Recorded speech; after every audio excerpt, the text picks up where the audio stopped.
By the time this interview goes to air, you'll be, to all intents and purposes, locked away. I would assume so, yes. Australia's greatest con man. John Friedrich took the banks for hundreds of millions of dollars. It was the biggest fraud that we'd ever had. In the fast cash time of the 80s. He got $104 million from the State Savings Bank that he didn't even ask for. As he turned the National Safety Council of Australia from a non-profit into the biggest search and rescue organisation in the world. He didn't see problems, he saw opportunities. But when his criminal master plan unravelled... He was just a straight-out thief. an even greater deception was laid bare. We don't know, in fact, whether you're John Friedrich. Investigative reporter Adam Shand sets out to discover the real John Friedrich. He must have felt like he was on borrowed time. He stole $293 million from the banks. But where did all the money go? It was no great demonstration of wealth.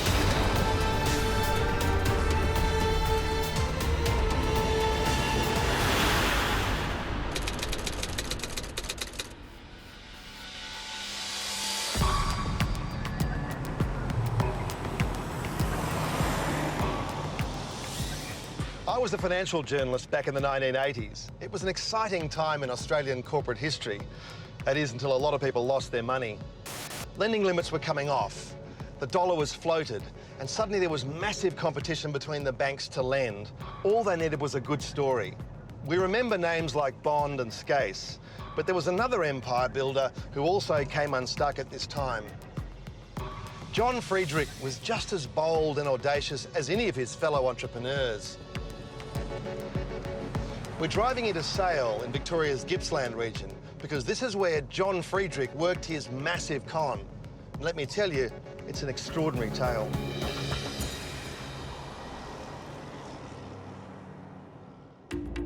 During the 1980s, West Sale Airport was the thriving base of operations for the Victorian branch of the National Safety Council of Australia, led by John Friedrich. One man who knew him from the start was Barry Whitehead. He rose to become Senior Operations Officer. Plenty of activity back in the day, but all very quiet now, Barry. How do you feel coming back here? It's quite strange. Obviously, it brings back a lot of memories, but it's all in a positive sense because the feeling of success and achievement, despite what ultimately happened. So, Barry, how did you meet John Friedrich? Well, John, back in 1978, started as a safety consultant, advisor on emergency response fire protection at your Lawn Power Station, and I was working for the Victoria State Emergency Service. We had several conversations over a period of time, and it led to him offering me a position with the National Safety Council. He rose to the ranks very quickly. Why did that happen? Part charm, part achievement. He was actually achieving things, and I guess any employee who achieves like that is ultimately rewarded. But, you know, there was a certain amount of JF charm in there as well, and he certainly knew how to, I guess, stroke the egos and please the right people at the right time.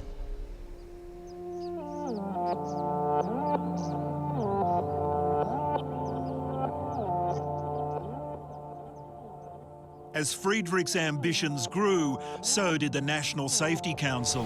From a minnow to a whale, all of it based on lies told by John Friedrich.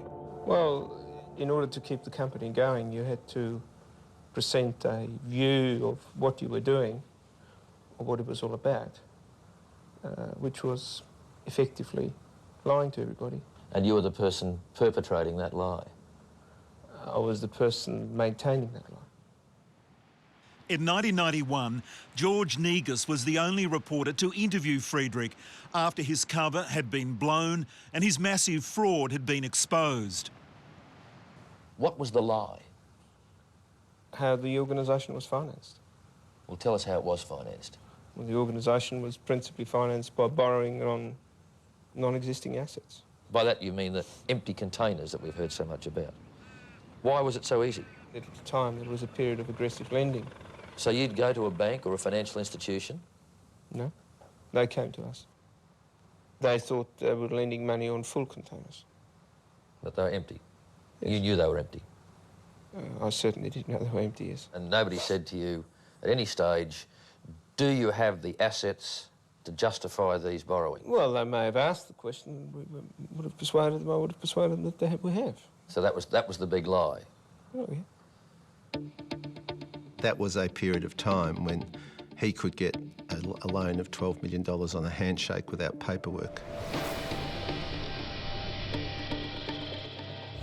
You and I might spend months arguing over $100,000. He could literally have bankers ring him up and ask him, do you need any money? And that involved the State Bank and the Bank of South Australia. I may never get a loan again, but one of his great stories is that if you knew how to use your silverware in the dining room at the top of the bank building where all the bankers dined on their prawns from Queensland, and I'm quoting him, then you'd be able to get a loan of any amount of money. He got $104 million from the State Savings Bank that he didn't even ask for. They came up to see him and offered him $104 million. Kel, you had a lot to do with John Friedrich. Tell us your memories of him. I knew him well. I was in Gippsland. I was stationed at Maule. Oh, there you go.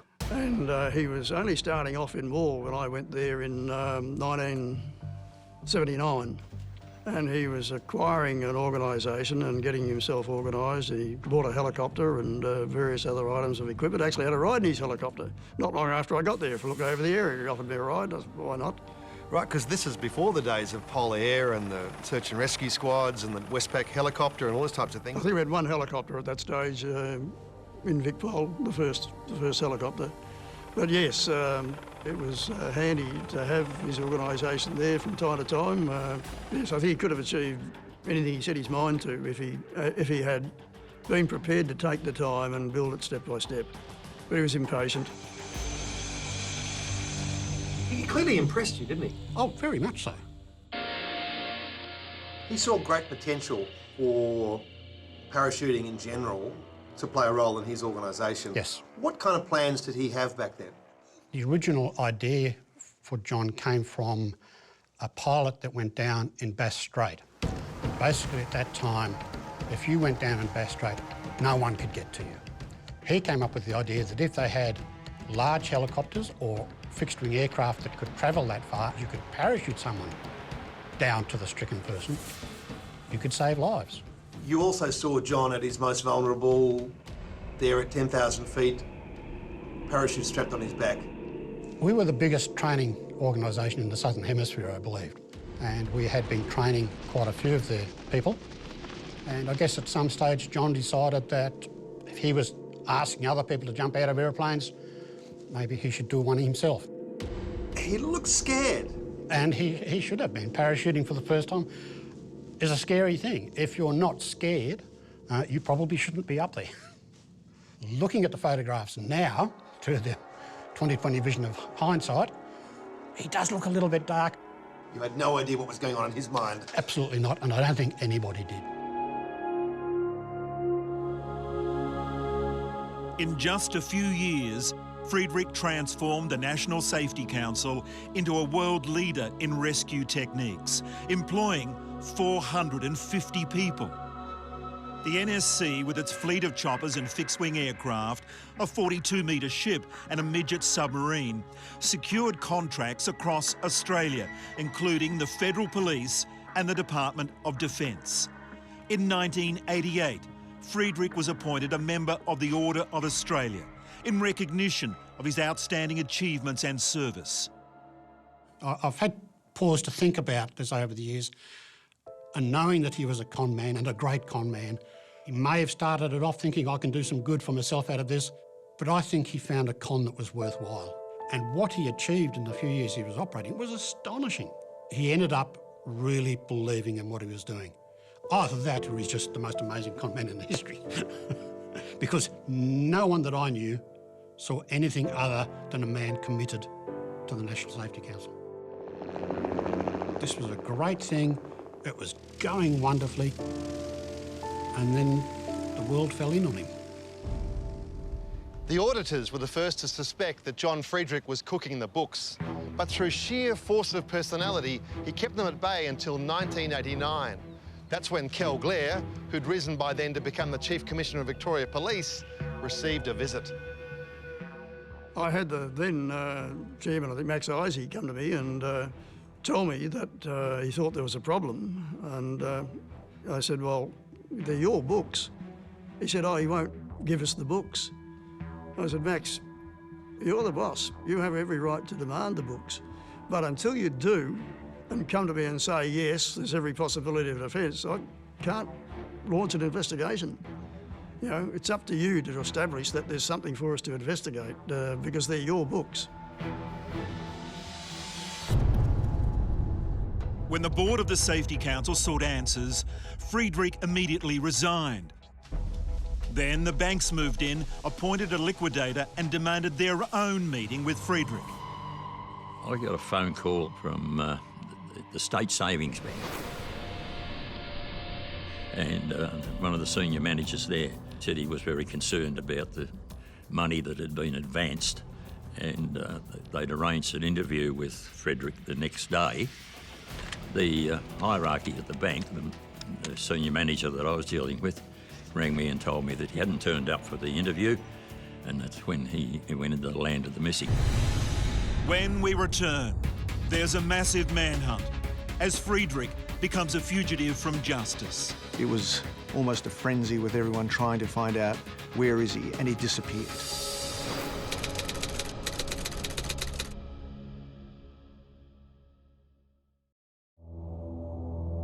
When Friedrich's giant corporate swindle was exposed, he vanished, sparking a worldwide manhunt. ASIO and the Federal Police have now joined the international hunt for NSC founder John Friedrich. We don't know where the money has gone. We're only able to say that there is an accounting irregularity. Did you have a role in the search as well? Well, I coordinated, yeah. I contacted the Federal Police to have the passenger lists checked at airports, and I sent out a general broadcast message for other police to be on the outlook for him, and I briefed my superiors and just sat back and waited then and see what pops up. Meanwhile, the hunt continues for NSC boss John Friedrich. Back in the day when you were a journalist, you were an eager young reporter with Channel 10. The whole National Safety Council story was breaking. What was your part in that story? My role was to try and find out who was John Friedrich and where was the money. And it became the hot pursuit to try and beat the 6 o'clock deadline to lead the news. It was almost a frenzy with everyone trying to find out where is he, and he disappeared. After a 16-day nationwide search, police received a tip-off that Friedrich had been seen outside Perth. He'd gone to a motel and he'd stayed there, and people became suspicious and contacted the police. And the local police went around and brought him in.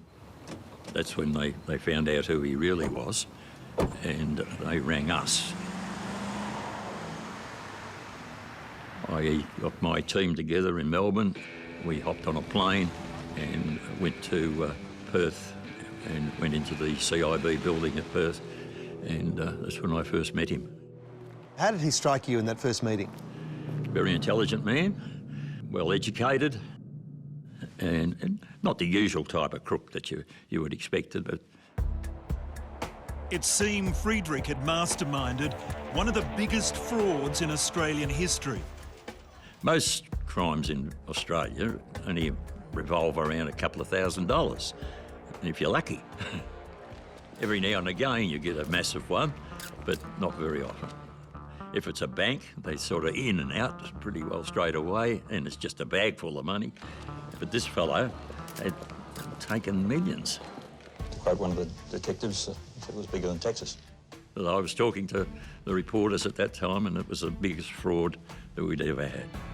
In court today, Magistrate Ken Moore granted the Victoria Police an extradition. How long was it before he admitted to what he'd done?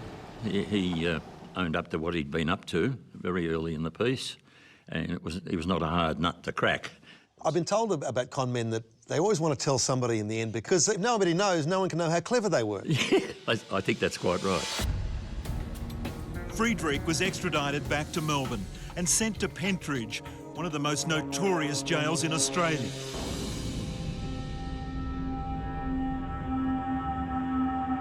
I remember him well, I guess, because he was not the normal run-of-the-mill prisoner that was housed in D Division at Pentridge. And so I was able to call him out of the yards and down to the hospital in D Division where I used to work and go over his life with him, and it became more and more intriguing. It was almost a mission for me to try and understand what this guy was on about, because the charges that were levelled against him were pretty heavy. The evidence continued to stack up. Friedrich's scam against the banks had risen to $293 million. It was being described as the largest fraud in Australian corporate history. The media was all over it. And Frank Maguire, a young, ambitious TV reporter, was about to drop a bombshell. Friedrich turned out to be this man of mystery. What I was able to establish in a very short period of time, in this critical time frame, was that where he said he had come from was false, and John Friedrich was not his actual name. It's the kind of story you take to your chief of staff and they'd go, nah, couldn't be true. Was there a sense of incredulity about this? There was. Next, we reveal the German connection. It's the same man. The eyes and the smile. I see him and I know it.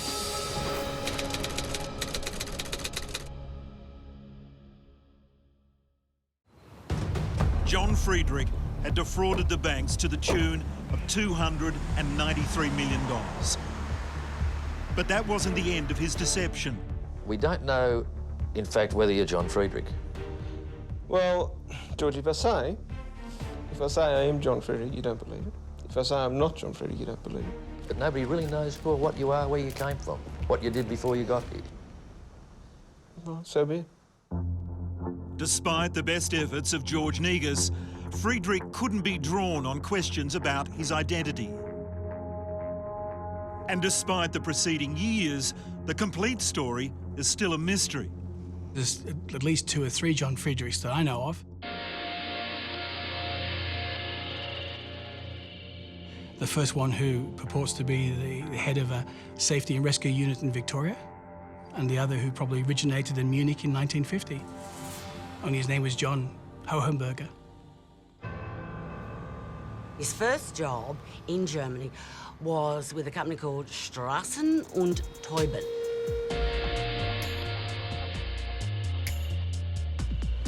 They were enlisted to build roads in mountainous villages. Friedrich Hohenberger was a junior engineer, and he was accustomed to ordering roads to be built in these remote little hamlets. It was then discovered that there were no truckloads of bitumen going up into these hamlets. There were no construction vehicles up in these villages. In fact, no roads had been built at all.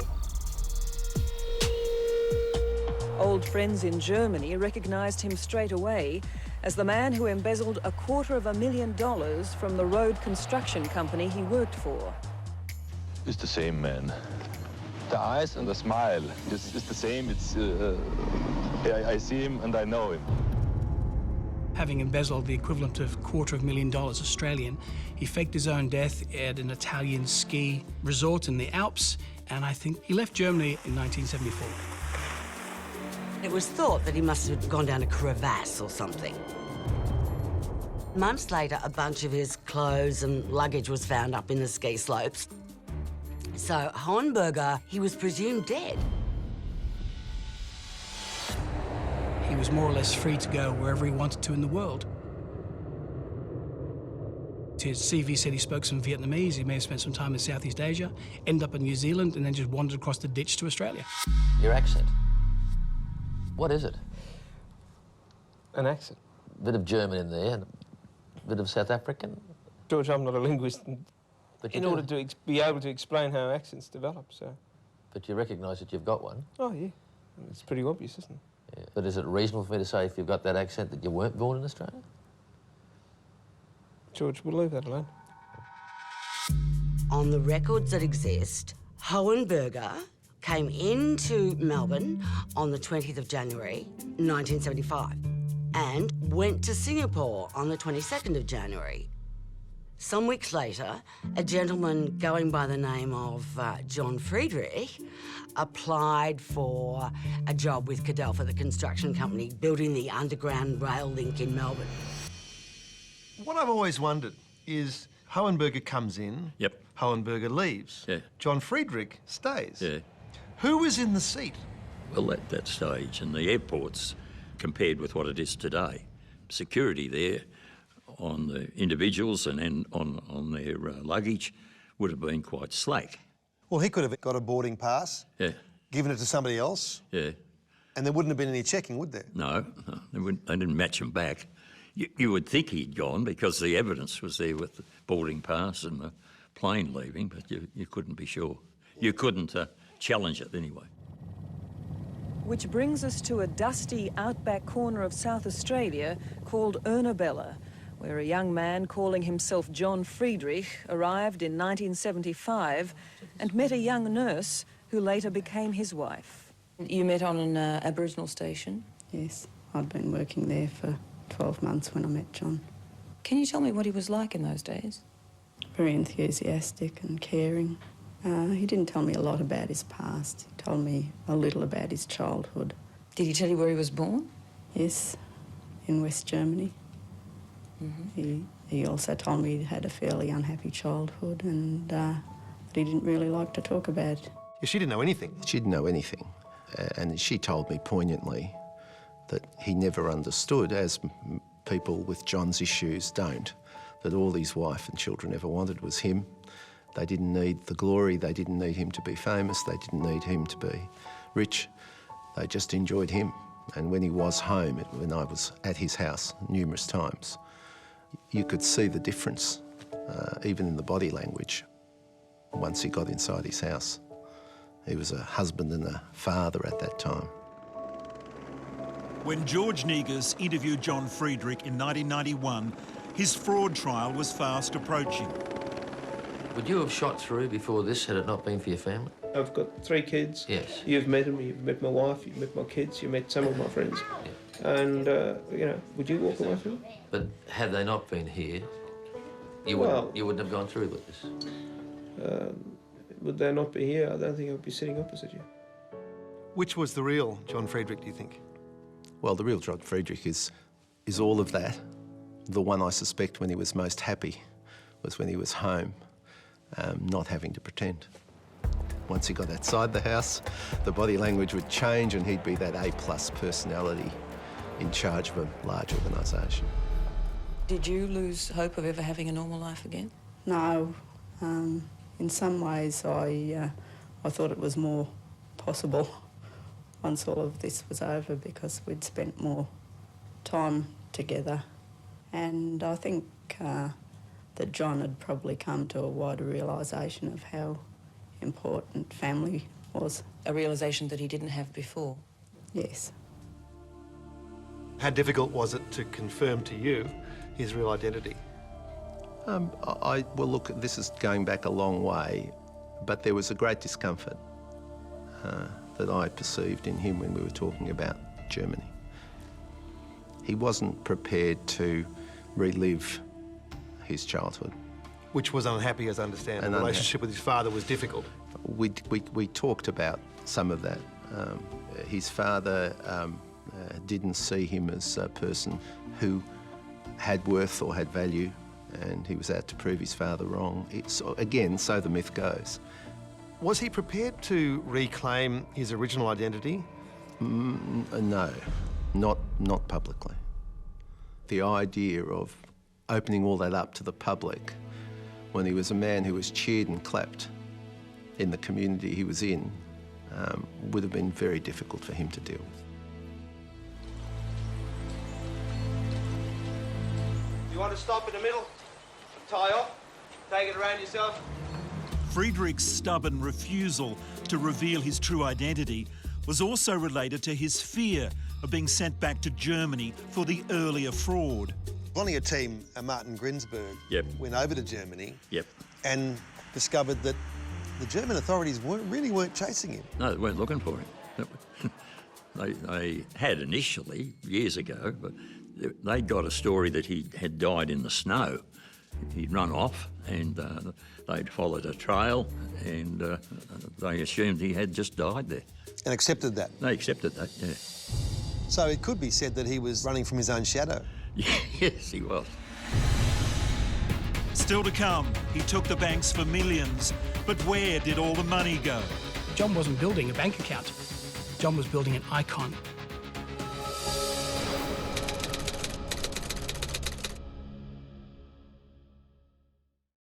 Welcome back. Unravelling the financial affairs of the National Safety Council is just one of the pieces in this rather extraordinary puzzle. The rescue organisation, as Peter Wilkinson reports, may have been a front for something a little more sinister. Masterminded by John Friedrich, the Victorian branch of the National Safety Council got up to some strange practices.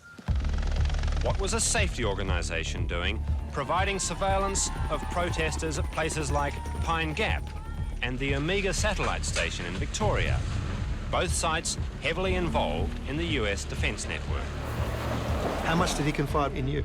He had stories about being flown to the American base, where most of us would never be allowed, all of us just about. Pine Gap. That's the one.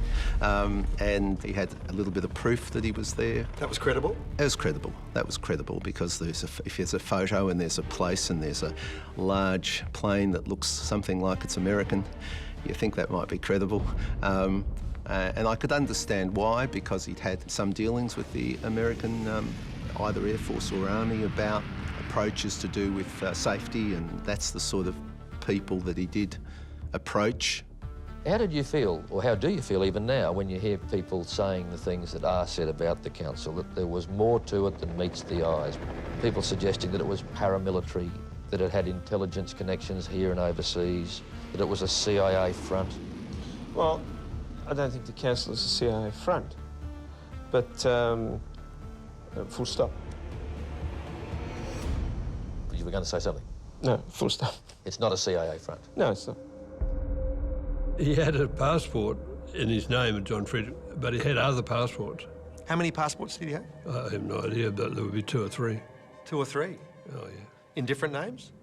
Oh, yes, yeah, he would show me the passports. That was the thing, and his idea was that the different names on the different passports would allow him access to various institutions or bases throughout Australia that otherwise you can't get in. So he had a high-level security clearance? Yes, yeah. And he was proud of it, because he was proud of what he'd set up at Sale. The state president of the NSCA claimed he had asked police if they knew of a connection between Friedrich and the CIA, a matter the police weren't interested in. It was not a matter for the Victoria Police then or now. It's still not a matter. It's not my concern as to what is or isn't involved in the CIA. Interestingly, Ian Joblin, the forensic psychiatrist from Pentridge of the day, said he showed him several passports in different names.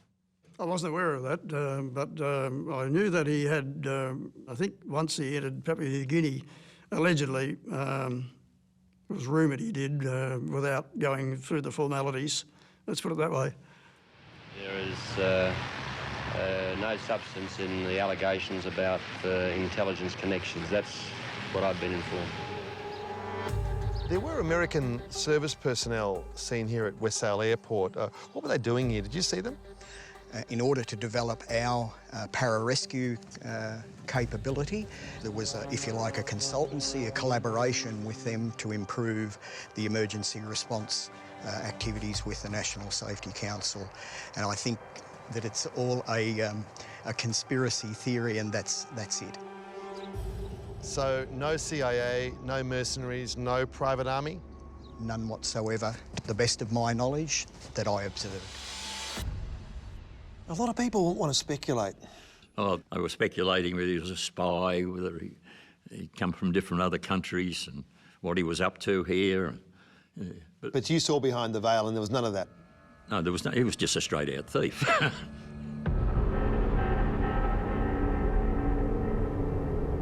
The period before his trial for fraud were dark and difficult days for John Friedrich. He was out on bail, so he was home with his family here. But he must have felt like he was on borrowed time. He was preoccupied with what was going to happen. We know he was thinking about suicide, but he was also talking up another possibility. You wrote that he had confided in you that he feared he might be murdered. Yes. In the year before his death, police were called to John Friedrich's house with a report of shots fired. John Friedrich's wife heard a disturbance and the former National Safety Council boss went out the front to investigate. He told police someone opened fire. When questioned by police about the shooting, John Friedrich told them he was at a loss as to who would want to hurt him. It's wondrous to think at that time he wanted to leave one last story, that this couldn't have been a suicide, but it was some conspiracy and plot to silence him before he went to jail. And perhaps that was the case. Perhaps that was the case. Do you think he was murdered? No, he shot himself. Absolutely confident of that. Someone knocked him off. Closed the page with the words, "The end."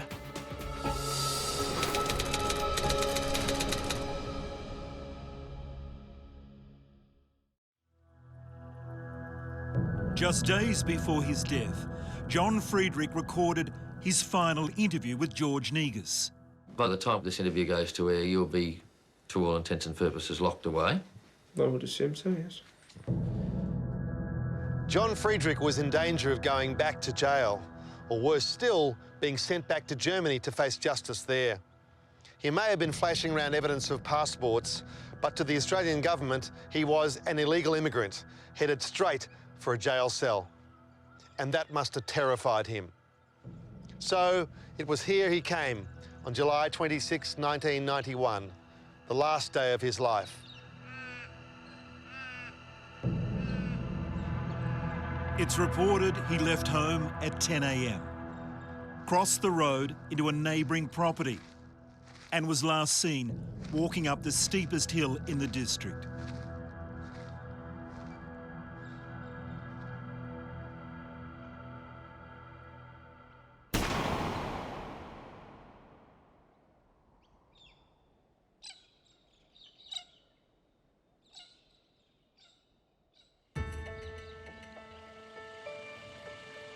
Now we're positively identified the deceased person, and it is John Friedrich.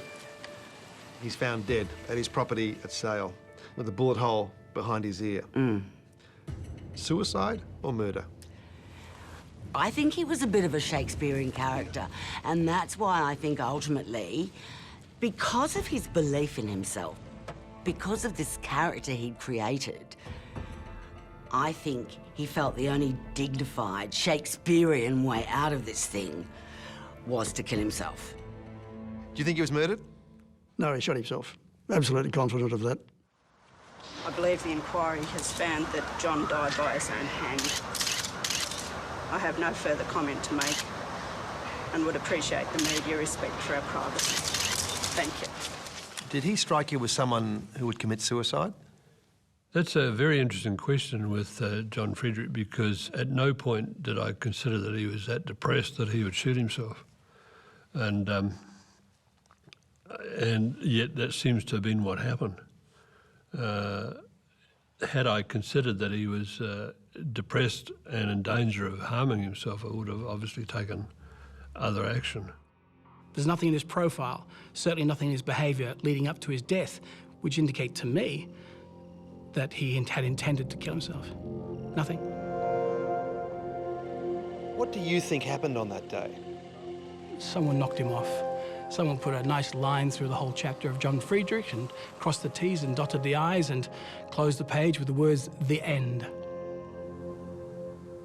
You've mentioned suicide several times. I don't think you mentioned the word suicide to you. Pardon? I don't think you mentioned the word suicide to you. What you did say to me on one occasion was that the roof of the Rialto looked attractive, which I took to mean I've said that, yes. Yeah. That's how low you were feeling, or was that just a melodramatic comment? No, that's certainly a consideration. And what do you think his prospects of success were in his trial? Well, this is one of my sadnesses. I genuinely believe that he was probably only going to do 5 years jail. Now, I say that as a criminal lawyer. Other people might go 5 years, that's a lot. From my perspective, that's actually a modest sentence. I believed he would have had the strength to get through it and perhaps create some sort of personality in jail which allowed him to survive. But he didn't, he chose not to. Did it surprise you when you learnt that he'd killed himself? Yeah, I was very surprised that that happened, yeah. I thought he was a proud individual, capable of many things, but I don't believe he was a spy. But he knew he'd go to jail and he'd go for a long time. And the fact is that he killed himself, shot himself in the head, and that was that. Why do you believe that your husband took his life?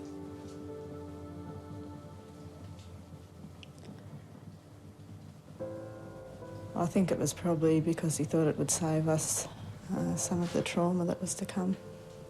As a sacrifice for you? Yes.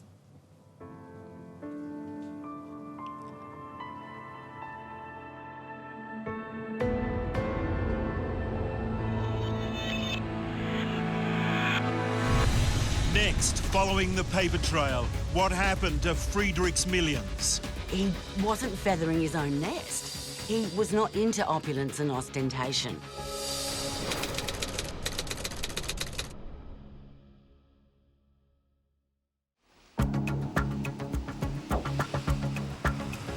I remember the late 1980s as a time of exuberance, a time of dreams and ambitions. John Friedrich wanted to transform a local, not-for-profit organisation into a very profitable global one. He was a kind of shapeshifter. He could be anything his bankers wanted him to be. That is, until the scam at the heart of it all was discovered.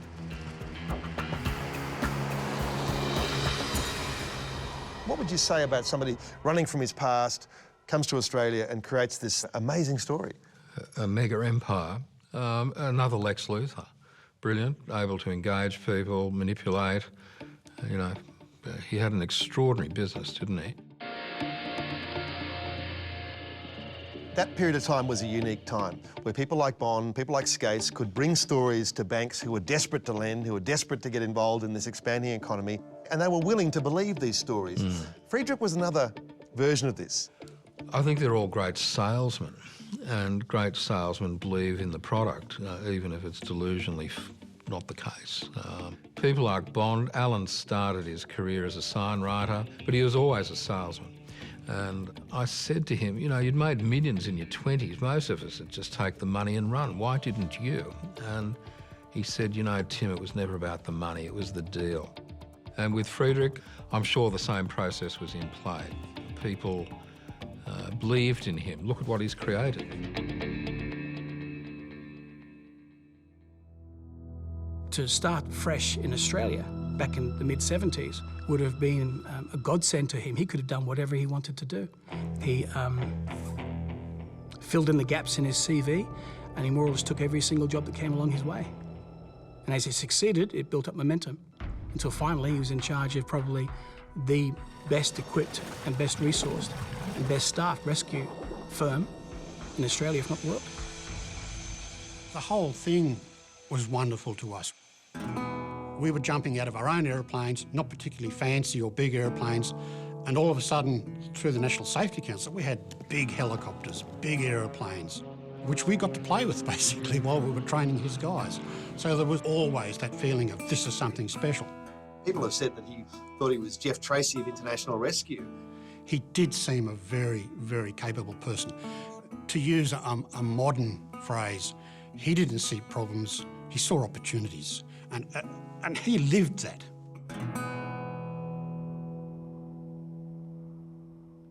The fact that he had deceived everybody, his wife, so many people, did he have remorse? Did he have shame over it?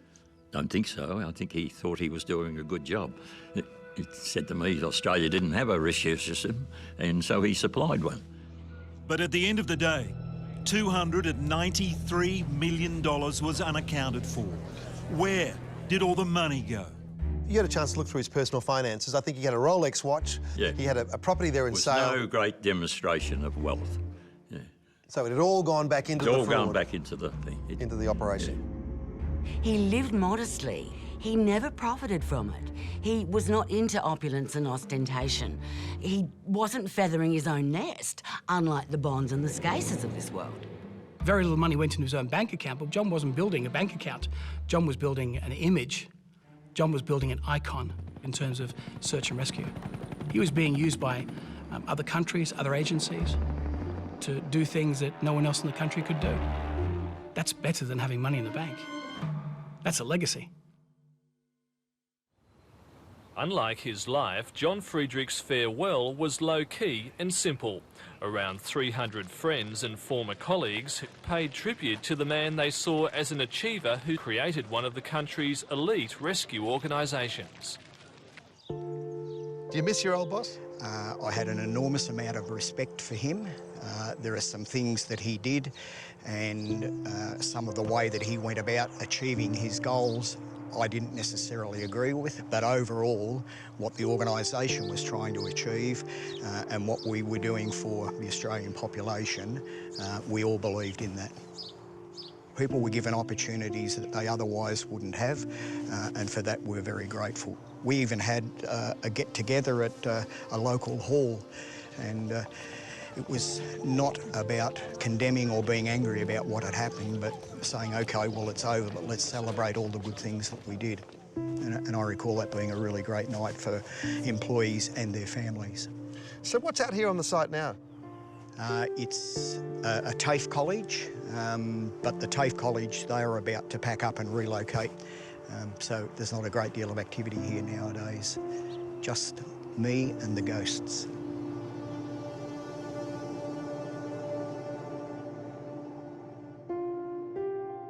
Following his death, John Friedrich's remains were cremated and his family took the ashes away. There was no headstone, no memorial. The official records didn't even record his date of birth. The only enduring reminder of his existence is this old map of Australia in his office at the West Sale Airport. It's a quaint relic, evidence of the vaulting ambition that died with him.